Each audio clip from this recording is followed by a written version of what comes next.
não sei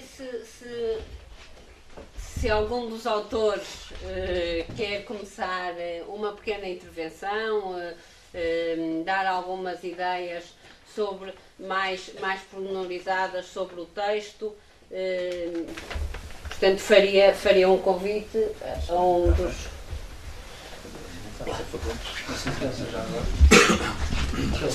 E que me coloco melhor. Muito boa tarde. Eu agradeço ao Catarina e ao Sr. Presidente da Câmara o convite que me fizeram para colaborar nesta comunicação. Para mim foi um prazer, e foi um prazer na medida em que os Gilianos significa muito para mim, para os estaleiros, para a empresa onde eu trabalhei ao longo de 43 anos, e significa muito para o país. É um navio que eu de alguma forma tenho vindo a estudar ao longo do tempo.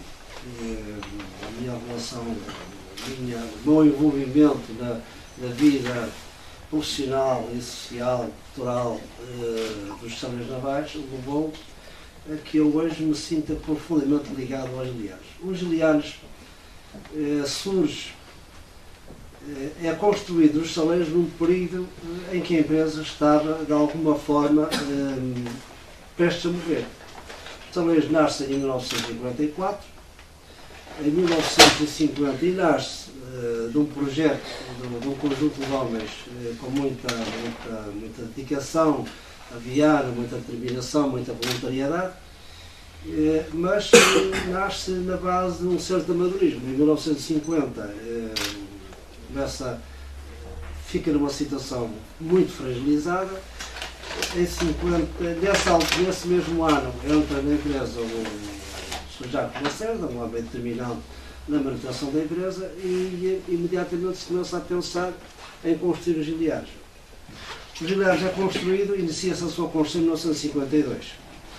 E muita gente julgava que os Gilianos que a construção dos Gilianos não ia ser possível nos estaleiros de Viana. A empresa tinha arrancado, como disse, em 1954, passou por diversas dificuldades, tinha um efetivo de trabalhadores de alguma forma limitado na sua formação profissional. É bom saber que os trabalhadores dos estaleiros, quando a empresa foi constituída, eram quase todos eles oriundos do mundo rural. Eram gente da construção civil, gente do campo, alfaiates, sapateiros.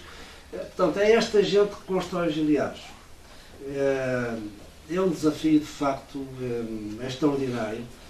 E como é que esta gente, capitaneada por um conjunto de mestres da Grande Lisboa, dos estaleiros da PUF, como é que esta gente se consegue enquadrar perfeitamente e constrói um navio desta dimensão, com esta capacidade, com esta tecnologia toda incorporada para a época. Era um navio soberbo, era um navio de facto espetacular.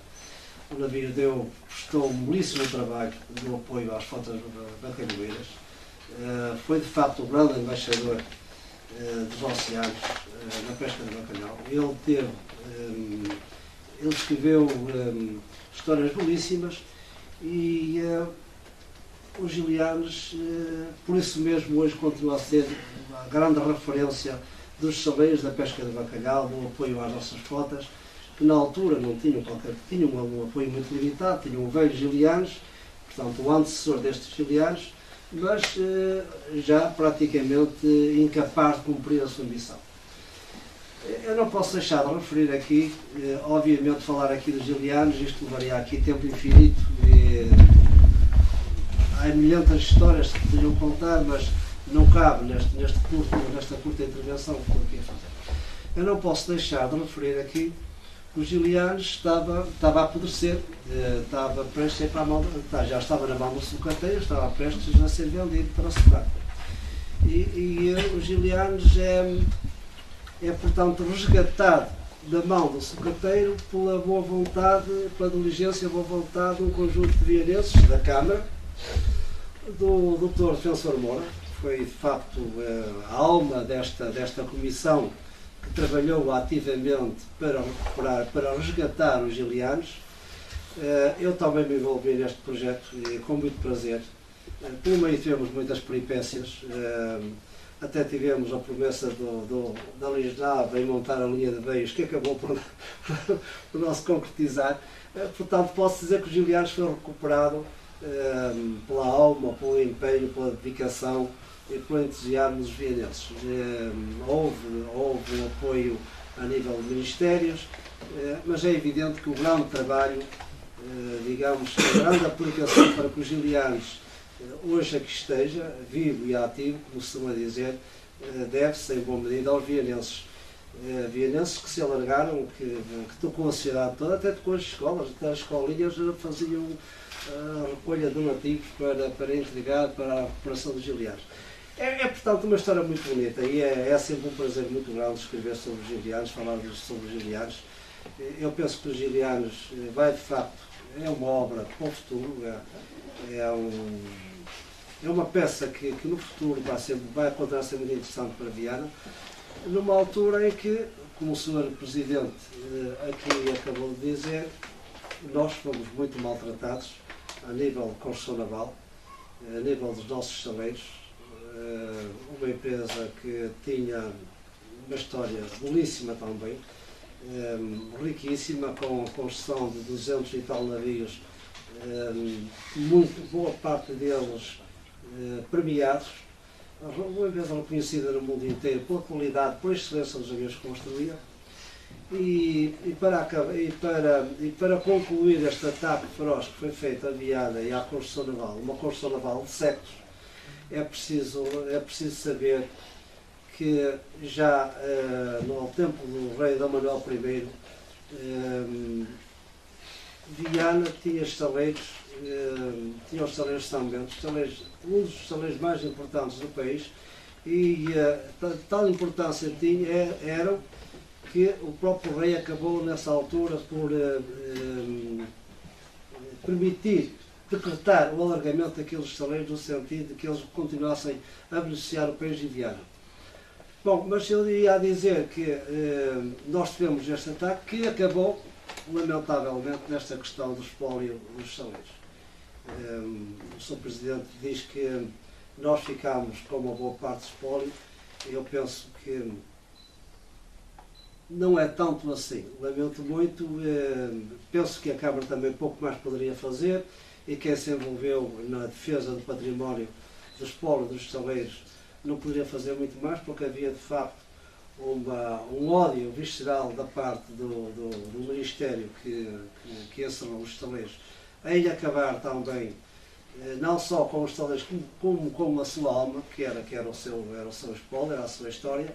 Isto foi fatal, e eu o constato.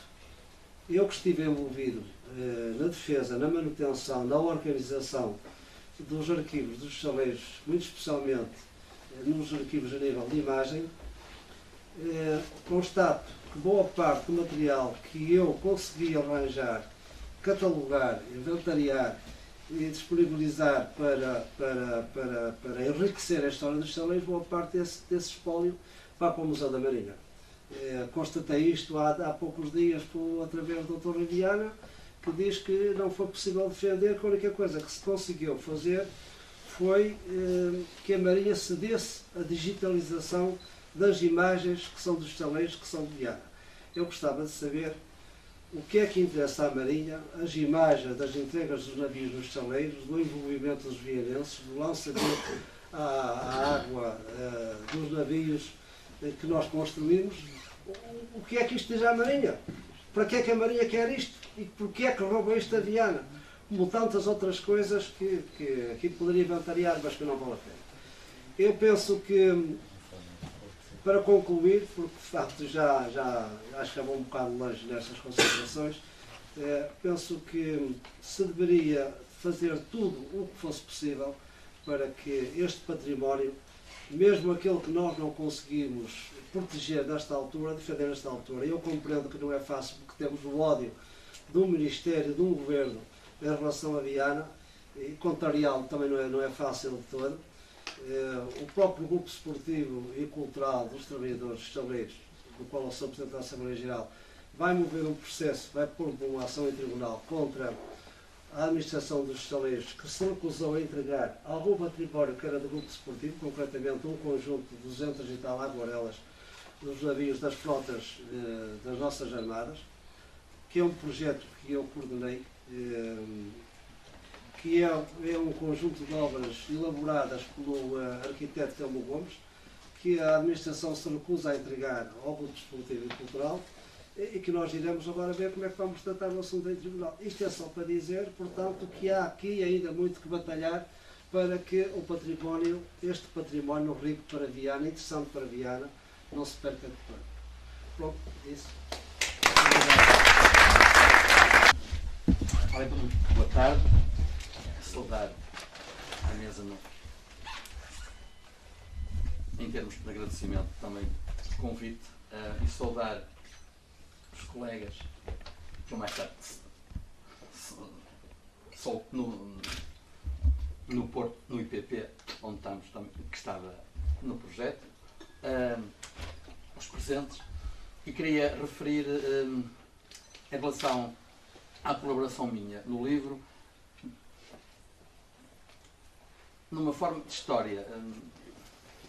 Eu gosto muito de contar histórias e eu penso que esta história do desafio que me fizeram em termos de trabalhar os gilianos sob o ponto de vista, de certa forma, do seu berço, portanto, de Viana e dos estaleiros, eu vi-o como a história de um amor, de um casamento entre quem foi mais tarde, de certa forma, a mãe dos gilianos, que eu entendo que foi Viana, e o pai dos estaleiros, e um padrinho muito importante que foi o mar.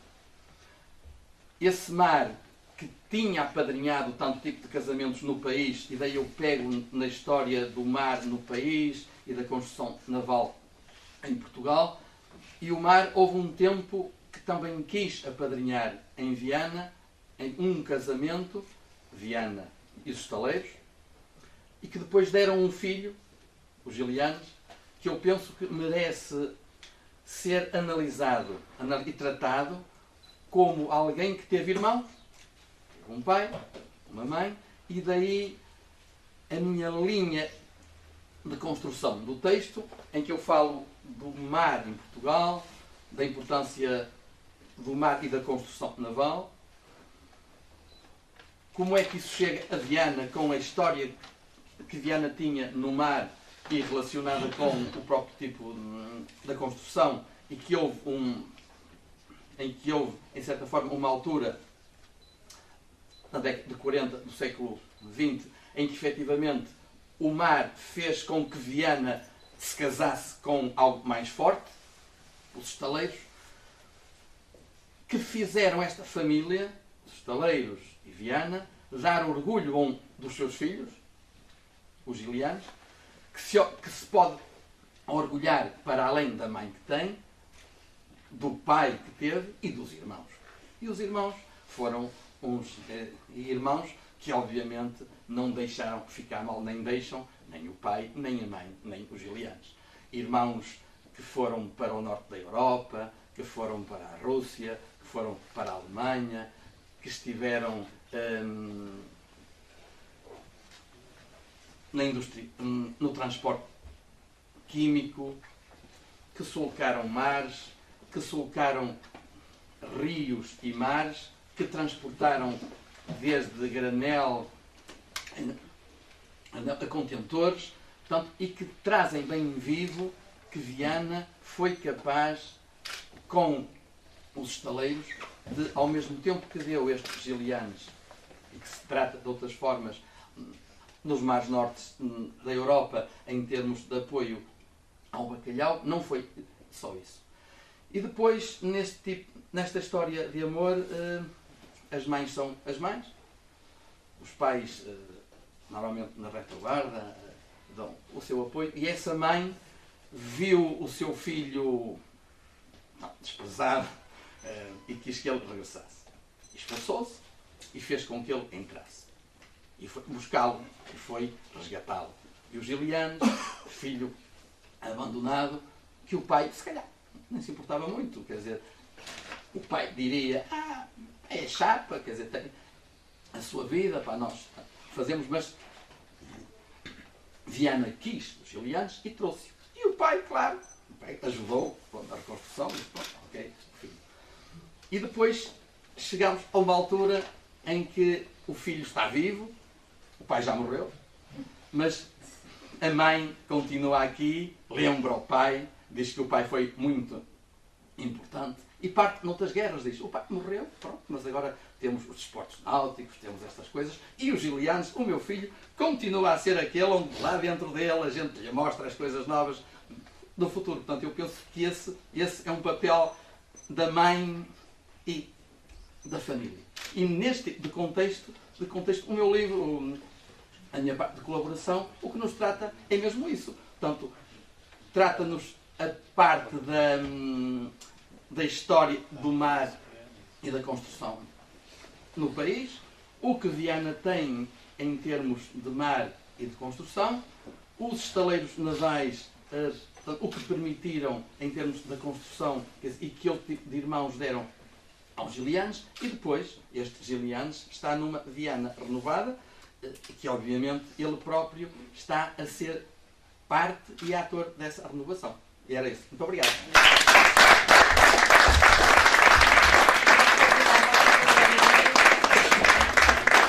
E depois, não sei se o Francisco Mago e a Marta Borges, eu peço desculpa, mas há pouco não falei, nós temos a designer da publicação também connosco, se quiser dizer algumas palavras.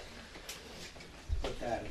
Boa tarde a todos. Eu, antes de mais, queria agradecer precisamente à doutora Elisa Bravo e à Quaterneiro o convite que me fizeram para escrever aqui um texto num livro tão bonito, muito bonito, e um livro que celebra um navio emblemático. Um navio que para mim não é estranho, não me é estranho, nem para mim nem para o Rui Azevedo que ali está, embarcados no Crioula, no curso da Universidade Itinerante do Mar, os Gilianos é sempre um referencial, não é, de todos aqueles que têm memórias da pesca do bacalhau. Os meus colegas anteriores falaram de casamentos, um falou de divórcios, praticamente, do Estado com Viana. Eu só vou apenas referir 3 notas muito breves acerca do texto que escrevi. Eu sou o que me afasto mais dos Gilianos, vou para o período da fundação de Viana e dos descobrimentos e da ligação de Viana com o mar. Tentei fazer isso. Tive o grato prazer de descobrir uma coreografia que eu creio, aliás, é uma hipótese que eu coloco aqui no texto, que ainda está inédita, do padre António Machado Vilas Boas, que escreve uma coisa interessantíssima sobre Viana, que eu acho que merece um dia uma publicação, eventualmente. Tentei, porque é um assunto que me interessa muito e é a minha ligação como historiador e como investigador, precisamente esta questão da história marítima e da história de Portugal na época dos descobrimentos, numa nova perspectiva, e Viana também me deu essa oportunidade de tentar mostrar com este texto que, ao contrário daquilo que nós andamos muitas vezes a ouvir há muitos anos, os descobrimentos e a época da expansão portuguesa foi um período muito heterogéneo, não apenas marcado por aquilo que se fez em Lisboa e por aquilo que o Poder Central fez. Nós, com este texto, com o caso de Viana, com o caso do Porto, com o caso de Vila do Conde, de Aveiro, encontramos muitos outros protagonistas que interessa conhecer na história dos descobrimentos. E Viana tem muita história para contar nessa história que é um dos capítulos mais importantes da história de Portugal. Finalmente, queria dizer que escrevi este texto também com a preocupação de homenagear gente que aqui em Viana há muito tempo que escreve sobre os descobrimentos. Se repararem no meu texto, inclusivamente num dos subtítulos, eu utilizo obras, expressões e documentação que foram publicados há muito tempo por António Matos Reis, um minhoto e uma pessoa muito ligada aqui a Viana, e, sobretudo, ao Manuel António Fernandes Moreira, que há muito tempo tem dedicado um grande labor e ótimo labor à história de Viena. E por isso quis também homenageá-los aqui com estas referências. Muito obrigado.